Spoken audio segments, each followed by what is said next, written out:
Hello student, KJ knowledge hub के YouTube channel पर आपका स्वागत है।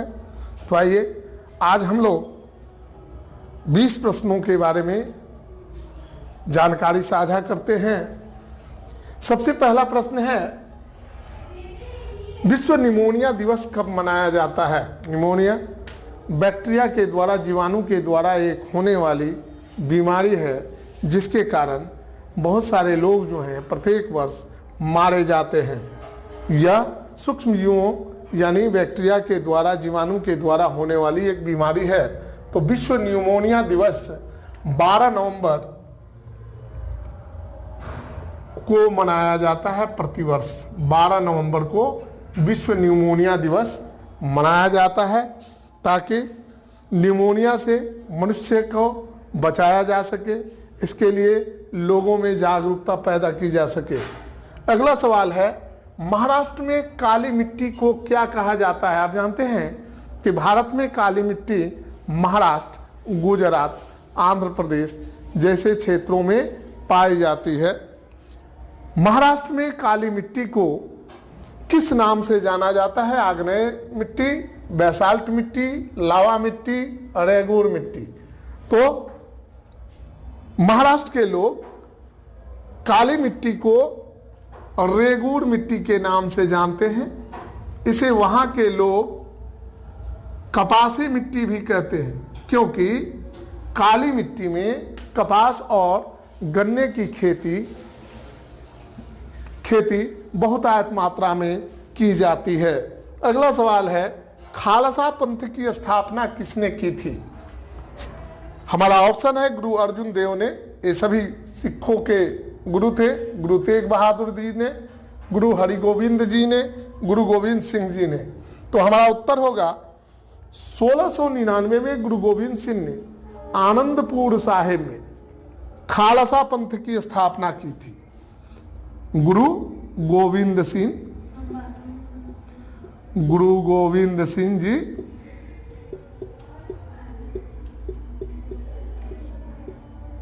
जी ने कब की थी? 1699 में। कहाँ की थी? आनंदपुर साहिब में। आनंदपुर साहिब।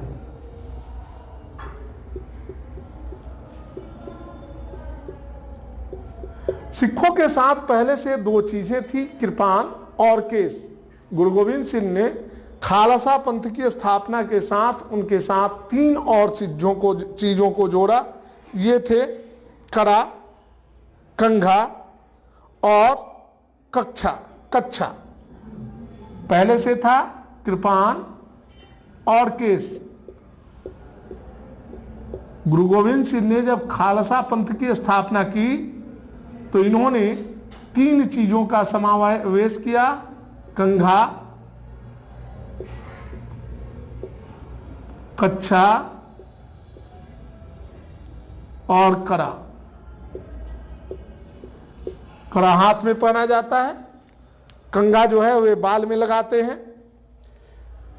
तो इस प्रकार खालसा पंथ की स्थापना 1699 में गुरु गोविंद सिंह जी के द्वारा हुई थी। उच्च ताप का मापन किस यंत्र के द्वारा किया जाता है?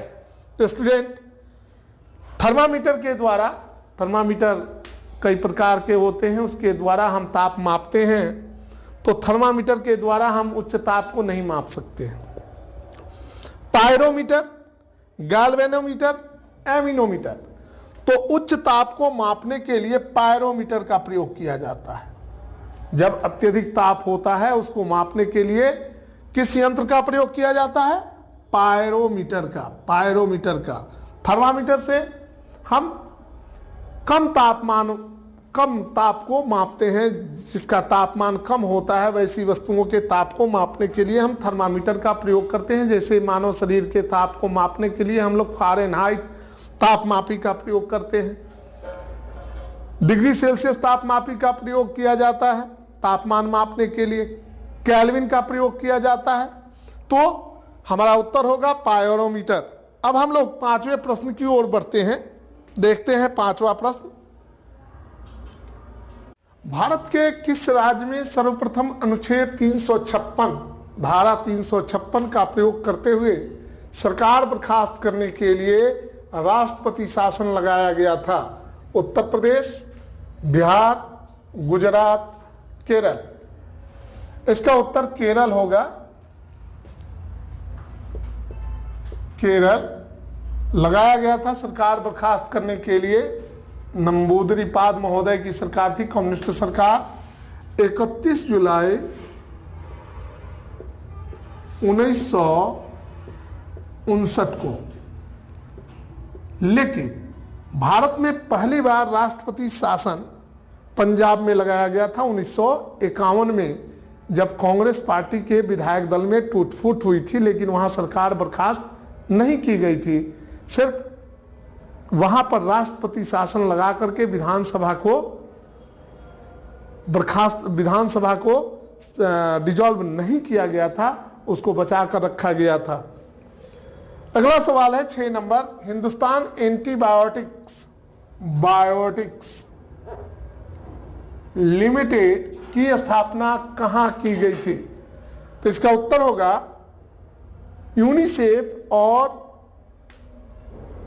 यूनिसेफ की सहायता से भारत में हिंदुस्तान एंटीबायोटिक्स लिमिटेड की स्थापना की गई थी।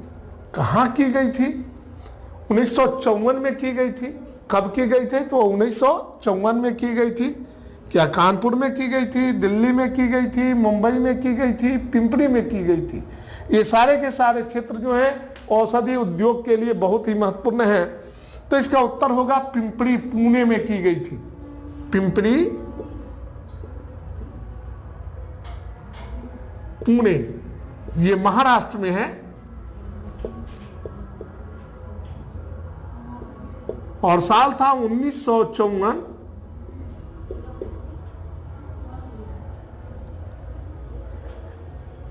इसमें साझेदार जो थे यूनिसेफ था और यूएनटीए भी इसमें साझेदार था, और उसकी सहायता से हिंदुस्तान एंटीबायोटिक्स लिमिटेड की स्थापना 1954 में की गई। अगला सवाल है, बिहार की सबसे ऊंची पर्वत चोटी कौन है? बिहार शरीफ की पहाड़ियां, राजमहल की पहाड़ियां, सोमेश्वर श्रेणी की पहाड़ियां, राजगीर की पहाड़ियां। तो इसका उत्तर होगा सोमेश्वर श्रेणी की पहाड़ियां बिहार की सबसे ऊंची पर्वत चोटी है। इसकी ऊंचाई 854 मीटर है और यह पश्चिम चंपारण में अवस्थित है। सोमेश्वर श्रेणी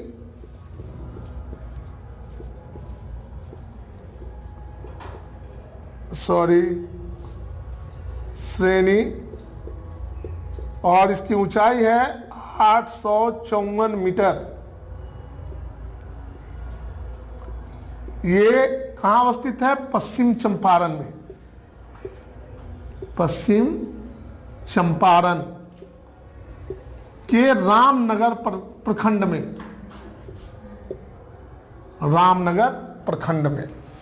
नोबेल पुरस्कार कितने क्षेत्रों में दिया जाता है? 3 क्षेत्रों में, 4 क्षेत्रों में, 5 क्षेत्रों में, 6 क्षेत्रों में। तो वर्तमान में नोबेल पुरस्कार 6 क्षेत्रों में दिए जाते हैं, प्रदान किए जाते हैं। क्षेत्र हैं चिकित्सा का क्षेत्र, रसायन विज्ञान का क्षेत्र, भौतिकी का क्षेत्र, भौतिक विज्ञान का क्षेत्र, शांति का क्षेत्र, अर्थशास्त्र का क्षेत्र और साहित्य का क्षेत्र। यानी हमारा उत्तर होगा 6 क्षेत्रों में। ये 6 क्षेत्र हैं चिकित्सा, भौतिकी,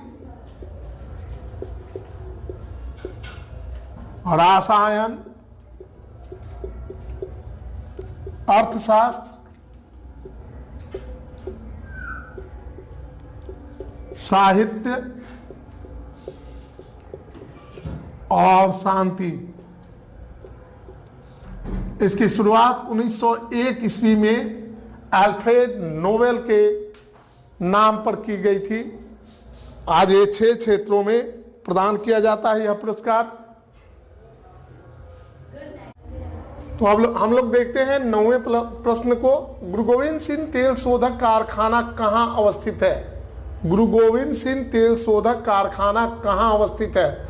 मथुरा में, बरौनी में, भटिंडा में, इनमें से कोई नहीं, इन तीनों में से कोई ऑप्शन नहीं है। तो हमारा उत्तर होगा भटिंडा। भटिंडा पंजाब। ये पंजाब का पहला तेल शोधक कारखाना था जो HPCL और लक्ष्मी मित्तल की कंपनी की संयुक्त परियोजना है। ये पंजाब की पहली तेल शोधक कारखाना थी और लक्ष्मी मित्तल के साथ हिंदुस्तान पेट्रोलियम कारपोरेशन लिमिटेड ने एक संयुक्त परियोजना की शुरुआत की और एक तेल शोधक कारखाने की स्थापना की जिसका नाम है गुरु गोविंद सिंह तेल शोधक कारखाना। इस कारखाने की स्थापना 28 अप्रैल 2012 को हुई थी और HPCL तथा लक्ष्मी मित्तल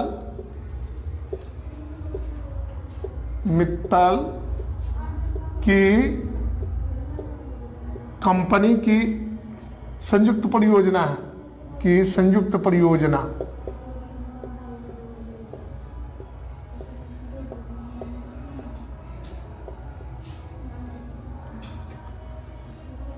तो इसका उत्तर होगा भटिंडा पंजाब। नियासिन की कमी से कौन सा रोग होता है? Rickets, pellagra, anaemia, beriberi. Niacin का रासायनिक नाम, विटामिन B3 का रासायनिक नाम नियासिन है। इसकी कमी से कौन सा रोग होता है? तो उत्तर होगा पैलाग्रा।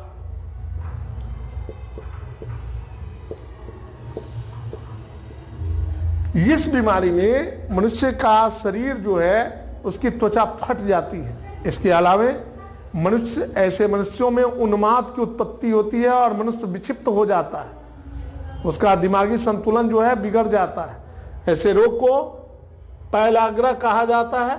और विटामिन B3 है। नियासिन क्या है? विटामिन B3 है। अगला सवाल है, मानव शरीर में रिफ्लेक्स एक्शन यानी प्रत्यावर्ती क्रिया का नियंत्रण कौन करता है? तो स्पाइनल कॉर्ड, मस्तिष्क, हृदय, फेफड़ा। तो स्पाइनल कॉर्ड इसका उत्तर होगा। स्पाइनल कॉर्ड यानी मेरुरज्जु। स्पाइनल कॉर्ड अर्थात मेरुरज्जु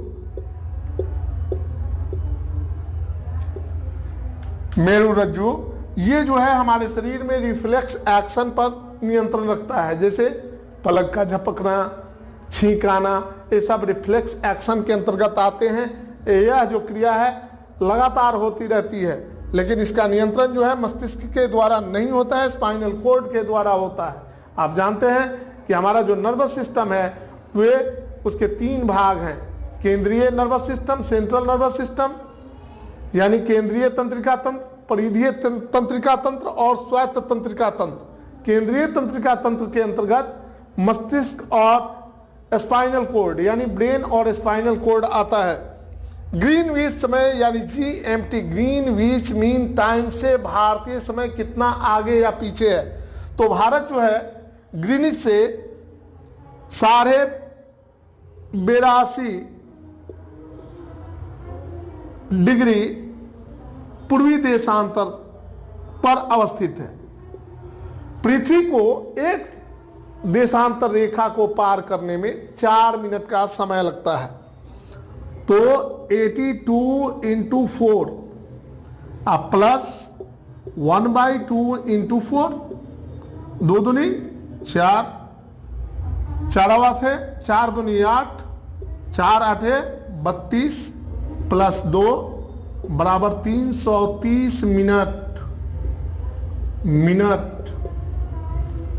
330 मिनट। 330 मिनट को अगर हम 60 से भाग करते हैं, 6 × 30, 5 घंटा, 6 × 30, 5 घंटा 30 मिनट। चूंकि ये ग्रीनिच से पूर्व है, ग्रीनविच से पूर्व में भारत अवस्थित है, इसलिए यह +5 आवर 30 मिनट आगे होगा। अगर पश्चिम में होता तो -5 आवर 30 मिनट होता। तो हमारा उत्तर होगा +5 आवर 30 मिनट। कैसे निकालेंगे? देशांतर से जो है, देशांतर जितने देशांतर पर वह देश अवस्थित है उसका जो मानक देशांतर है उसमें हम 4 से गुना कर देते हैं। 4, चूंकि पृथ्वी को एक देशांतर को पार करने में 4 मिनट का समय लगता है, तो इस प्रकार हमको 330 मिनट का समय आता है। 6 × 30, 5 घंटा 30 मिनट। तो अब हम लोग 13वें प्रश्न की ओर चलते हैं। प्रश्न नंबर 13 है, अब्राहम समझौता किन देशों के बीच हुआ है? वर्तमान समय की घटना है। 15 सितंबर 2020 को अब्राहम समझौता हुआ है। इसका उत्तर ईरान इजराइल के बीच, यूनाइटेड अरब इमिरात और इजराइल के बीच, बहरीन और इजराइल के बीच, ऑप्शन 2 और 3 दोनों के साथ। तो हमारा उत्तर होगा यूएई, बहरीन और इजराइल के बीच यह समझौता जो है 15 सितंबर 2020 को हुआ है। उत्तर होगा यूएई, बहरीन और इजराइल के बीच,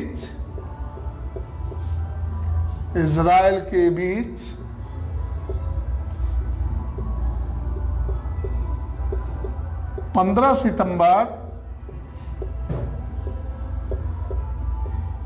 2020 को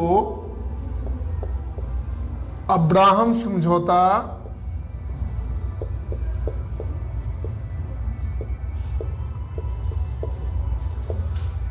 अमेरिका के सहयोग से हुआ, यूएसए के सहयोग से हुआ।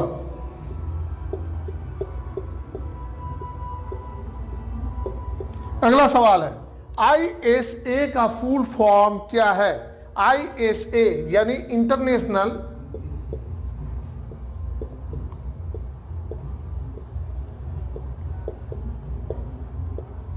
सोलर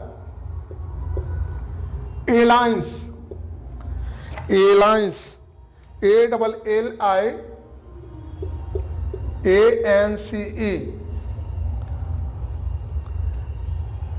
इसकी स्थापना हुई थी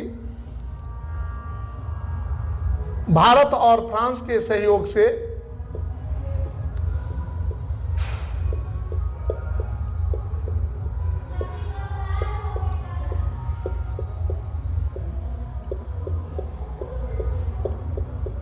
इसकी स्थापना हुई अंतर्राष्ट्रीय सूरज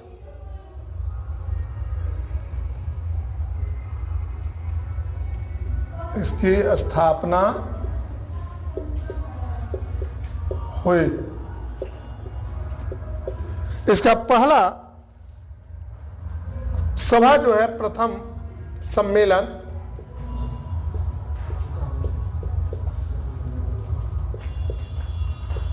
भारत के नोएडा में, नोएडा दिल्ली में 2013 2 से 5 अक्टूबर 2013 को हुआ था। वर्तमान में 14 से 16 अक्टूबर के बीच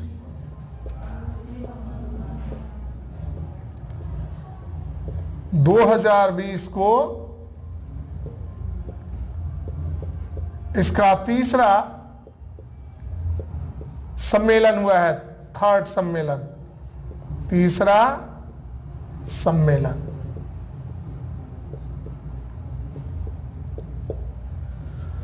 निम्न में से किसका ताप अधिक होगा? बर्फ का, उबलता हुआ जल का, भाप का, इनमें से सभी का? तो आप जानते हैं इस तीनों में से ये तो नहीं होगा, तो ये खत्म हो गया।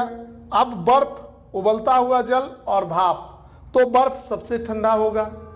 तो ये भी नहीं। अब उबलता हुआ पानी और भाप, तो आप जानते हैं कि भाप की गुप्त ऊष्मा सबसे अधिक होती है, जिसके कारण अगर उबलते हुए जल से हमारा शरीर का कोई अंग जलता है तो उससे कम पीड़ा होती है, जबकि भाप से, उसी के बनिस्बत अगर भाप से हमारा शरीर का कोई अंग जलता है तो उससे ज़्यादा पीड़ा होता है। क्यों?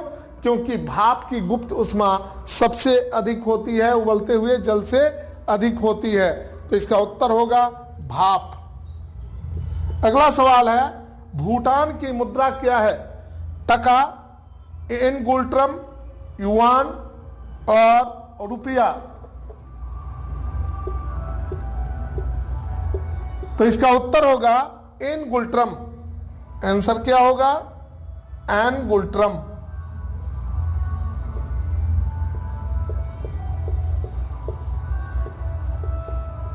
ये भूटान की मुद्रा है।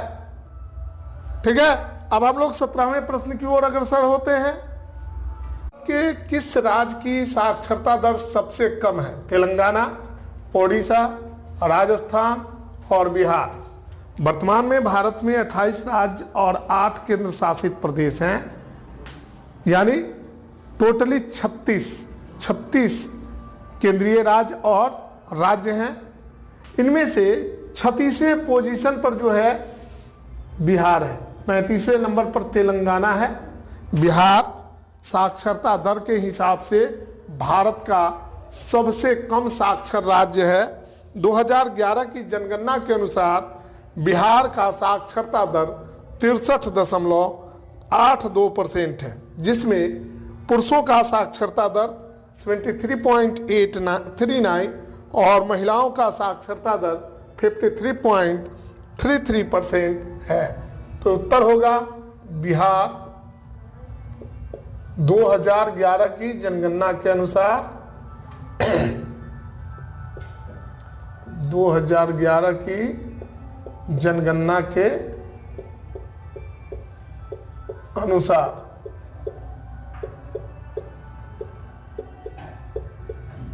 बिहार में 63.82% लोग साक्षर हैं। चंद्रमा के आंतरिक भाग पर परछाई को क्या कहते हैं? ग्रहण के दौरान चंद्रमा की छाया पृथ्वी पर पड़ती है, उसे उम्ब्रा कहा जाता है। उसको क्या कहा जाता है? उम्ब्रा। इसके कारण पृथ्वी पर अंधेरा छा जाता है, लेकिन जो कम अंधेरा वाला भाग होता है उसको पेनुम्ब्रा कहते हैं। पेनुम्ब्रा। तो हमारा उत्तर होगा उम्ब्रा। अगला सवाल है, मानव शरीर में गुणसूत्रों की संख्या कितनी होती है? 20 जोड़ा यानी 40, 21 जोड़ा यानी 42, 22 जोड़ा यानी 44, 23 जोड़ा यानी 46। तो हमारा उत्तर होगा 23 जोड़ा। 23 जोड़ा अर्थात 46 गुणसूत्र मानव शरीर के कोशिकाओं में पाए जाते हैं, जिसमें से 22 जोड़ा गुणसूत्र को ऑटोसोम्स कहा जाता है, जिससे बॉडी का स्ट्रक्चर होता है, और एक जोड़ा गुणसूत्र जो है उसको लैंगिक क्रोमोसोम, लैंगिक गुणसूत्र कहा जाता है, जिससे लिंग का निर्धारण होता है कि बच्चा जो है, चाइल्ड जो है, मेल होगा या फीमेल होगा। तो उत्तर होगा 23 जोड़ा। भारत का प्रथम मुगल शासक कौन था? भारत का प्रथम मुगल शासक बाबर था। 1526 में पानीपत के प्रथम युद्ध में इब्राहिम लोदी को बाबर ने पराजित किया था, और पराजित करके उसने सैयद वंश के शासन, लोदी वंश के शासन का अंत किया और उसके स्थान पर मुगल वंश के शासन की स्थापना की। 1519 से 1526 तक बाबर ने भारत पर 5 बड़े आक्रमण किए। 1526 में पानीपत के युद्ध के बाद 1527 में बाबर ने चंदेरी का युद्ध, खानवा का युद्ध, 1528 में चंदेरी का युद्ध, 1529 में आगरा का युद्ध और 1530 में बाबर की मृत्यु हो गई। तो हमारा उत्तर होगा बाबर। 1526 साल था पानीपत का प्रथम युद्ध, और इसके बाद 1527 में खानवा का युद्ध हुआ, 1528 में चंदेरी का युद्ध हुआ और 1529 में बाबर ने आगरा का युद्ध करके भारत में मुगल वंश की स्थापना कर दी, लेकिन 1530 में बाबर की मृत्यु हो गई। तो स्टूडेंट, इस प्रकार आज हमने प्रश्नों के इस श्रृंखला में आपके समक्ष 20 प्रश्नों को प्रस्तुत किया। अगर आपको यह वीडियो अच्छा लगे तो लाइक करें, शेयर करें, सब्सक्राइब करें। धन्यवाद।